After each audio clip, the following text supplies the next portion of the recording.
గత కొన్ని రోజులుగా విస్తారంగా వర్షాలు కురవటం వల్ల తెలంగాణలోని చెరువులు, జలాశయాలు నిండు కుండల్లా మారాయి. మరికొన్ని రోజులు కూడా తెలంగాణలో విస్తారంగా వర్షాలు కురుస్తాయని హైదరాబాద్ వాతావరణ శాఖ అధికారులు వెల్లడించారు. వచ్చే 6 రోజుల పాటు భారీ వర్షాలు కురుస్తాయని హైదరాబాద్ వాతావరణ శాఖ అధికారులు వెల్లడించారు. తూర్పు మధ్య పరిసర ఉత్తర బంగాళాఖాతంలో అల్పపీడనం ఏర్పడే అవకాశం ఉందని, దీని ప్రభావంతో వర్షాలు కురుస్తాయని చెప్పారు.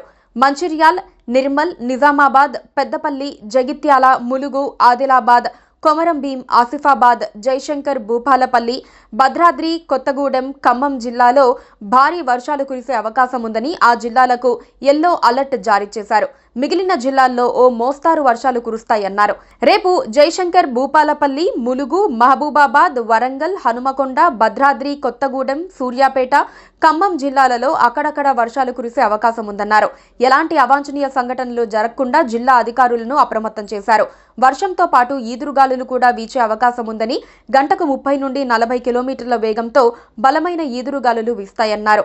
ఉరుములు, మెరుపులతో పాటు పిడుగులు కూడా పడే అవకాశం ఉందని, ప్రజలు అప్రమత్తంగా ఉండాలని, పొలం పనులకు వెళ్లేవారు జాగ్రత్తగా ఉండాలని, చెట్ల కింద ఉండకూడదు అని హెచ్చరించారు. అత్యవసరం అయితేనే బయటకు వెళ్లాలని వాతావరణ శాఖ అధికారులు సూచించారు. హైదరాబాద్లో వాతావరణం పొడిగా ఉన్నా సాయంకాలం వర్షం కురిసే అవకాశం ఉందన్నారు. వారం 10 రోజుల క్రితం హైదరాబాద్ నగరంలో కుండపోత వర్షాలు కురవటంతో పలు ఇబ్బందులు ఎదుర్కోవాల్సి వచ్చింది. మరోసారి భారీ వర్షం కురిసే హెచ్చరిక నేపథ్యంలో జీహెచ్ఎంసీ అధికారులు సన్నద్ధంగా ఉన్నట్లు సమాచారం.